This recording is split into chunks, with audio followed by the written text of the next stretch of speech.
Good morning friends. आज Sunday है और मैं सवेरे सवेरे उठ करके चाय पानी पीने के बाद से अपना टू डू लिस्ट बना रही हूँ और उसी के हिसाब से मुझे काम करना होता है। जो काम मैं करते चली जाती हूँ उसे कट कर देती हूँ।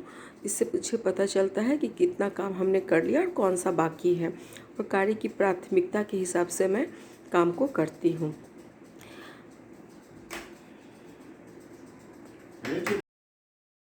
सबसे पहले मैं एक लोड कपड़े को लगा दी हूँ। जब तक कपड़ा साफ़ होता रहेगा तब तक मैं दूसरा काम कर लूँगी। अभी मैं आ गई हूँ अपने रूम में ड्रेसिंग टेबल की सफाई करने के लिए। ड्रेसिंग टेबल के अंदर तक इतना डस्ट आ गया है, मत पूछिए। हमारे कमरे में हवा नहीं आता, मगर डस्ट कहाँ से आता है अब तक मुझे पता नहीं चल पाया। ये देखिए डस्ट का नतीजा। 1-2 संडे हमने साफ़ नहीं किया तो इतना ज़्यादा डस्ट हो गया है। इसे थोड़ा अच्छी तरीके से मैं साफ़ कर दूंगी तो कुछ दिन तक मुझे डीप क्लीनिंग करने की ज़रूरत नहीं पड़ेगी।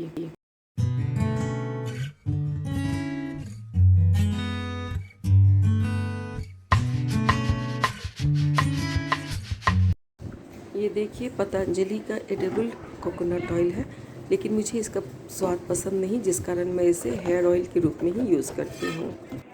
दूसरी तरफ दूसरे कमरे में बाबू भी अपना काम कर रहा है, वो भी थोड़ा डस्टिंग कर रहा है। उसका बोर्ड एग्ज़ाम ख़त्म हो गया है।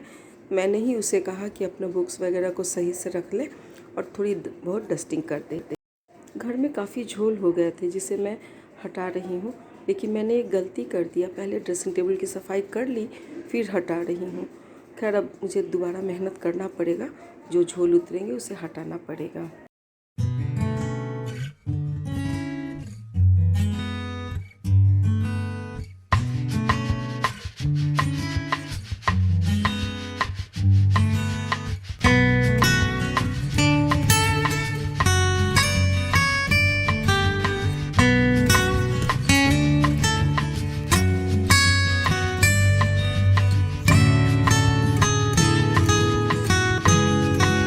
एक तरफ मैं साफ़ सफाई भी कर रही हूँ और दूसरी तरफ बाबू के लिए पास्ता बनाने जा रही हूँ।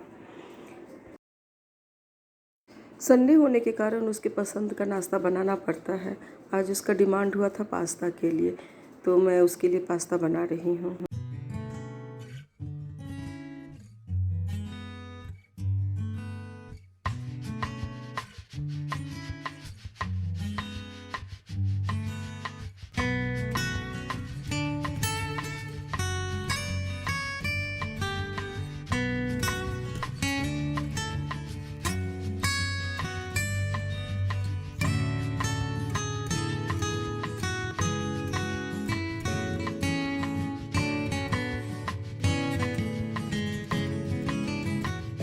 बेटे को नाश्ता देने के साथ साथ मैं भी अपना चाय लेके आ गई हूँ।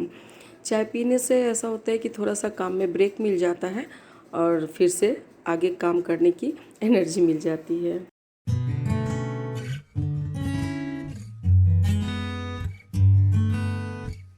मैं आ गई हूँ दूसरे कमरे की सफाई करने के लिए।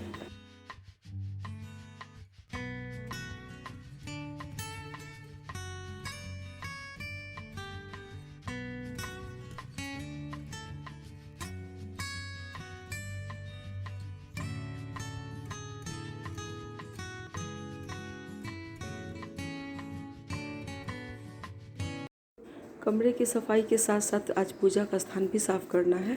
ये भी काफ़ी गंदा हो रखा है और टेबल पे जो क्लॉथ हमने लगा रखा है उस पर भी काफ़ी तेल वगैरह गिर चुका है।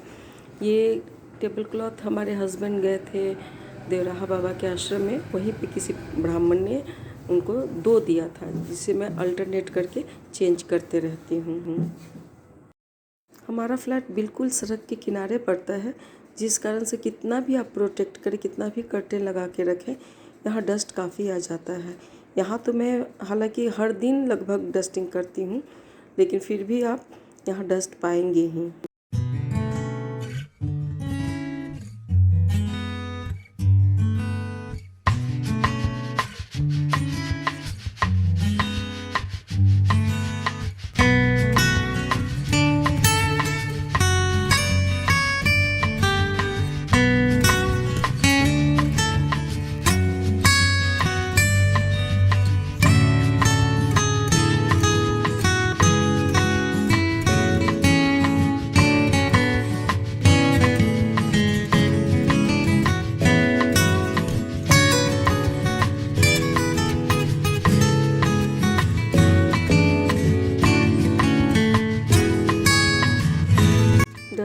बाद मॉपिंग ज़रूरी होती है ताकि जो भी दाग धब्बे हों वो हट जाए।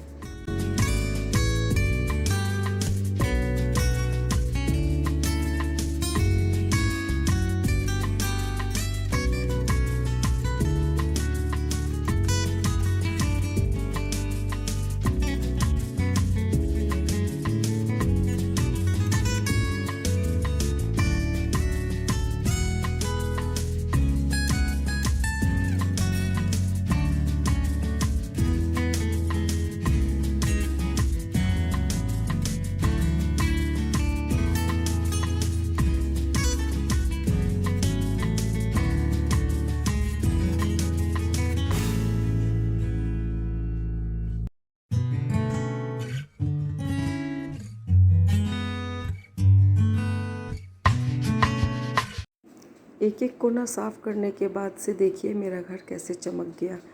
लेकिन ये चमक कितने देर तक रहती है और कितने दिन तक रहती है इसकी कोई गारंटी नहीं है। फिर से हल्का फुल्का हवा चलेगा, जस का तस डस्ट से भर जाएगा।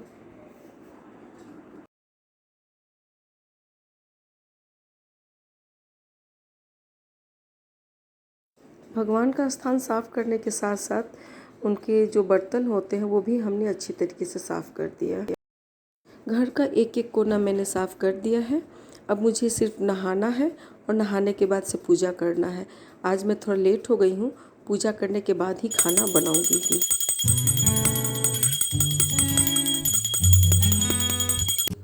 गुड आफ्टरनून, 1 बज गए हैं और अभी खाना बनाना बाकी है। आज हमने पूरी सफाई बहुत अच्छे तरीके से क्लीनिंग की है। लगभग 2 सप्ताह हो गए थे। लास्ट 4 तारीख को मेरे पापा का पुण्यतिथि था, जिस कारण मैं मायके चली गई थी। तो वहाँ पे मैं वहीं थी, तो यहाँ पे सफाई नहीं हो पाया था। और उसके बाद से फिर बेटी आ गई तो उस बेटी के साथ रह गई। और लास्ट संडे को क्योंकि उसको जाना था तो सोची उसके साथ समय व्यतीत कर लूँ। तो लगभग 3 संडे हो गए थे जो हमने अच्छी तरीके से क्लीनिंग नहीं की थी। तो आज सुबह से ही लगी हूँ, लगभग 4:30 से ही लगी हूँ साफ़ सफाई करने में। अब सारा सफाई हो चुका है। अब थोड़ा समय भी काफ़ी हो गया है, लगभग 1:10 हो रहे हैं। तो अभी मैं खाना बनाऊँगी और खाना में मैं आज सिंपल चिकन और रोटी ही बनाऊँगी। तो चलिए मैं खाना बनाने, बाकी सब काम तो हो चुके हैं, सब सफाई, स्नान ध्यान एंड पूजा पाठ सब खत्म हो चुका है। अब सिर्फ खाना बनाना है। आज जो मैं चिकन बनाने जा रही हूँ इसके लिए मैंने कुछ खड़ा मसाला लिया है, जैसे धनिया, लाल मिर्च, गरम मसाला, और इसका पेस्ट बना लूँगी। दूसरी तरफ तेल को मैंने गर्म कर लिया है। तेल मैंने हाफ़ लिया है, जितना मुझे टोटल चाहिए होता है उसका हाफ़। और एक बाउल में मैंने प्याज और ये पेस्ट मसाला जो मैंने पेस्ट बनाया था उसे ले लिया। उसमें हल्दी पाउडर और थोड़ी सी कश्मीरी लाल मिर्च पाउडर डालूँगी, अदरक लहसुन का पेस्ट और नमक डाल करके मैं चिकन को मैरिनेट इसी में करूँगी। हाँ, मैरिनेशन के लिए मैं यहाँ पे विनेगर का प्रयोग करूँगी। मसाले को अच्छी तरीके से मिक्स करने के बाद से चिकन के टुकड़े को जो पहले से धुले हुए हैं उसे डाल करके अच्छी तरीके से मिक्स कर लूँगी। और मिक्स करने के बाद से जो तेल हमने गर्म कर रखा था उसे डाल दूँगी। डालने के बाद से भी फिर से इसे एक बार अच्छी तरीके से मिक्स कर लेंगे। यहाँ मैं चम्मच से मिक्स कर रही हूँ वरना मेरा हाथ जल जाएगा क्योंकि तेल गर्म है। इसमें मैं अब चिकन मसाला डालूँगी और इसे ढक करके थोड़ी देर छोड़ दूँगी मैरिनेशन के लिए।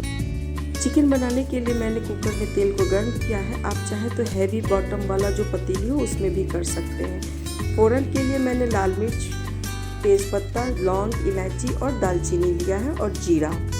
फ़ौरन चटक जाने के बाद से सारे चिकन को इसमें डाल देंगे और इसे ढक करके पकाएंगे। आधे घंटे तक लगभग धीमी आंच पे पकाएंगे। इसमें ज़्यादा बार बार चलाने की ज़रूरत नहीं है, इसे अच्छी तरीके से ढक देंगे। जब तक चिकन पक रहा है तब तक मैं दूसरी तरफ स्मूदी मैंगो बना रही हूँ ताकि समय का सदुपयोग हो जाए और साथ साथ में मैं रोटी भी बना लूँगी।